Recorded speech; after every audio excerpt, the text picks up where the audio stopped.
It started with laundry. Sounds stupid, right? 15 years of marriage, 2 kids, a mortgage, a dog, and I'm standing in front of the washing machine, holding her workout top, smelling something that wasn't us. Citrus. Sharp, expensive. She doesn't wear citrus. She's vanilla and lavender, the same body wash since college. I bought her perfume once, something floral for our 10th anniversary, and it's still half full on her dresser. This was different. This was chosen. This was someone else's taste. I put the top in the washer, ran the cycle, told myself I was imagining things, but I started noticing. Her phone, always face down now, not accidentally, deliberately, like a shield.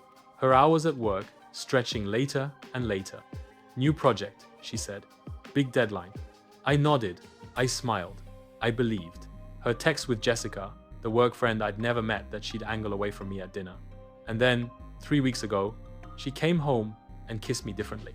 Quicker, tighter, like she was closing a door instead of opening one. I knew. I didn't want to know, but I knew.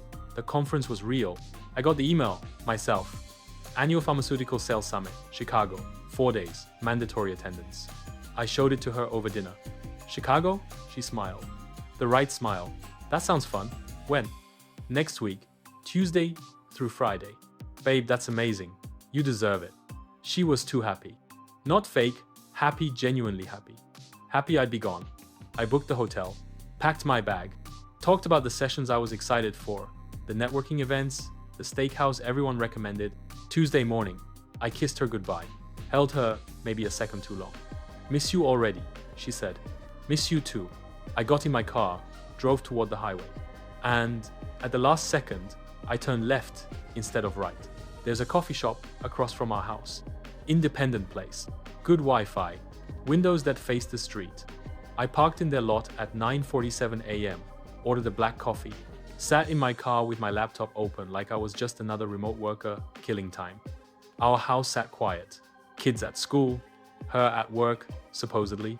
At 5:30, her car pulled into the driveway. I raised the camera I'd brought. Not a fancy one, just a Canon with a zoom lens I'd bought for our vacation last year. Enough to see, enough to prove. She walked in, dropped her bag, disappeared inside. For 3 hours, nothing. Lights on, lights off. The flicker of the TV in the living room. At 8:47 p.m., a car I didn't recognize pulled up. Dark sedan, new, parked 2 houses down. A man got out. I couldn't see his face clearly. Tall, suit pants, no jacket, dark hair. He walked to my front door like he'd done it 100 times. She opened it before he knocked. I watched her smile. That smile, the one I thought was mine. She reached for his hand and pulled him inside. The door closed. I lowered the camera. My hands were shaking. My whole body was shaking. I'd wanted proof. I'd needed proof. And now I had it. But I didn't stop watching. Their silhouettes moved through the house. Kitchen first, I could see them at the island. Him on a stool, her leaning close. Then living room. Then upstairs. Our bedroom. The light came on. Soft. Lamplight. Not overhead. I raised the camera again. Zoomed in.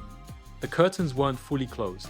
A gap maybe 6 inches where I could see the bed. Where I could see her standing in front of him. Where I could see his hands on her waist.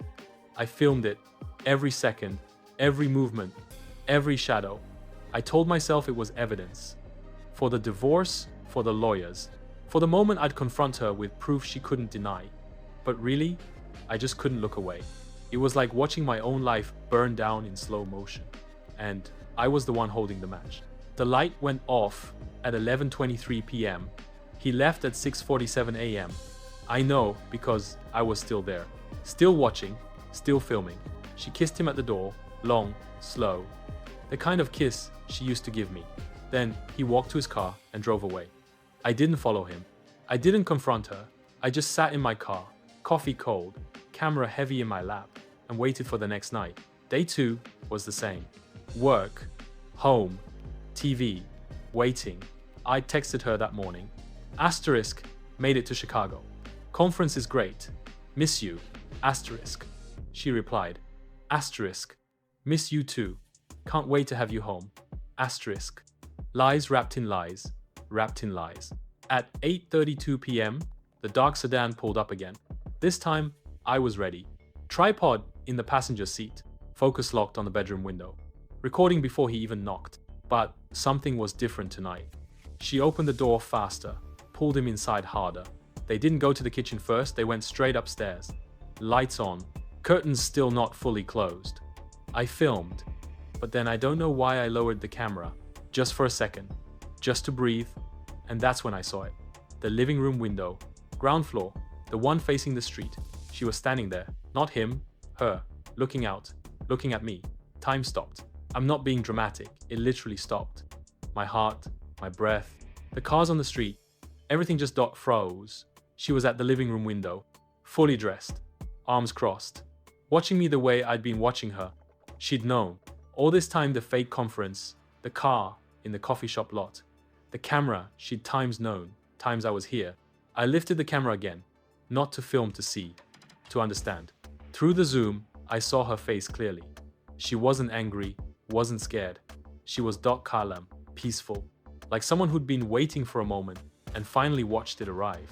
She raised her hand, not waving, pointing, upstairs, toward the bedroom. Then she smiled that same smile I'd watched her give him and walked away from the window. I didn't move, didn't breathe, didn't think. I just sat there, camera in my lap, watching the upstairs window, waiting for something I couldn't name. The lights stayed on for another hour. Then it went off. And at 11:47 p.m., she walked out the front door, alone. She crossed the street, walked straight to my car, knocked on the window. I rolled it down. "Get out," she said. I got out, legs numb, brain blank. She stood in front of me, arms crossed, breath visible in the cold air. "How long?" I asked. Stupid question, the only one I had. 6 months. "Who is he? Does it matter?" I laughed, bitter, broken. "Guess not."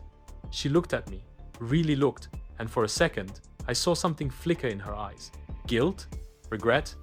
"I'll never know. I knew you'd do this," she said. "The conference, the car, the camera. I knew the moment you told me about Chicago." "Then why didn't you stop?" "Stop what? You finding out? Or me cheating?" I didn't have an answer. "I wanted you to see," she said quietly. "That's why the curtains were open. That's why I didn't close them. I wanted you to watch. I wanted you to know what it felt like." What felt like being invisible? The word hit like a punch. "You stopped seeing me, Daniel. Years ago. You see the kids, the house, the life we built. But me? I'm just furniture. Something that exists in the background." "That's not true." "It is. And somewhere along the way, I stopped correcting you. I just found someone who looked at me like I mattered. I wanted to argue, wanted to fight, wanted to list every way I'd loved her, provided for her, stayed with her. But I couldn't, because she was right." We stood in the coffee shop parking lot for an hour, talking, yelling, crying, the whole thing. She told me everything, how they met, how it started, how she told herself it was just physical, just escape, just something to feel alive again, how it became more, how she'd planned to leave me, how he'd asked her to, how she couldn't. "Why not?" I asked. "Because of the kids, because of 15 years, because of the part of me that still remembers who you used to be." "And who's that?" "Someone who looked at me the way he does." I had no response. What could I say? She was right. I'd stopped. Somewhere between the second kid and the mortgage and the daily grind, I'd stopped seeing her. Stopped reaching for her. Stopped making her feel chosen. She'd found someone who did. I couldn't even blame her. "So what now?" I asked. She shrugged. "That's up to you. You're asking me? You're the one who..." "I know what I did. I know what I am. But you're the one who gets to decide if this is the end or the beginning." I stared at her. "You want me to take you back?" "I want you to decide what you want, not what you think you should want, not what the marriage counselor would want. What times you times want, Tantant." I thought about it, really thought. I wanted to hate her. I wanted to scream. I wanted to drive to that man's house and do something I'd regret.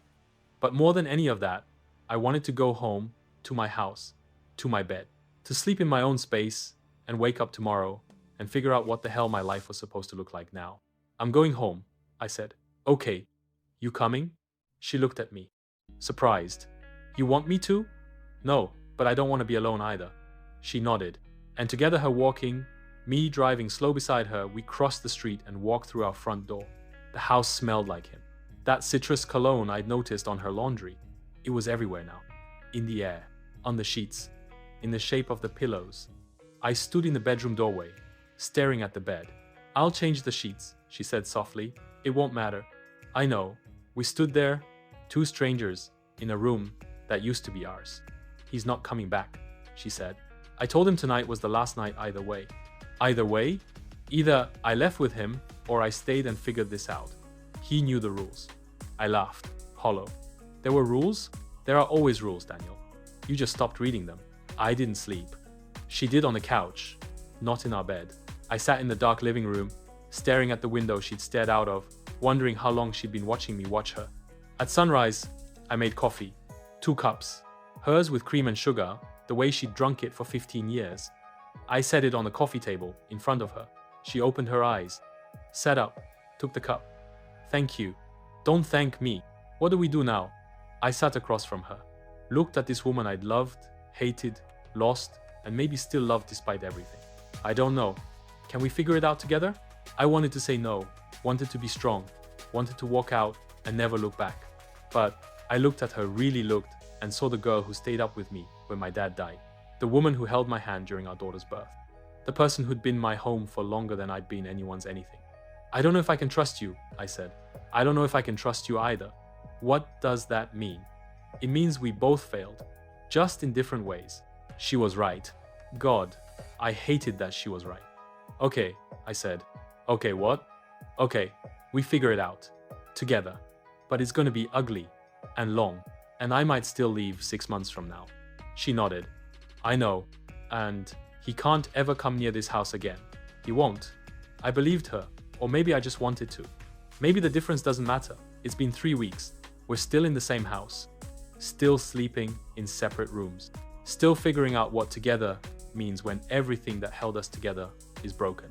She goes to therapy. I go to therapy. We go to therapy together.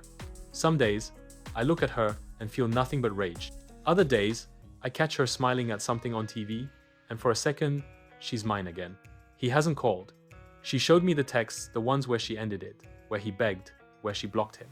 "I didn't ask to see them," she offered. I don't know if that means something or nothing. Last night, she asked if I regretted it. The stakeout, the camera, the 2 nights in the parking lot. I thought about it, really thought. And here's the truth. I don't regret watching. I regret not watching sooner. I regret the years I spent looking at her without seeing her. I regret making her so invisible that she needed someone else to make her feel real. She was wrong to cheat. She knows that. She'll tell you herself. But I was wrong too. And maybe that's the part that hurts most. Realizing that the villain in this story isn't just her, it's me. It's us. It's everything we stopped being. So here's my question to you. Was I wrong to watch? Or was I wrong to stop watching years ago?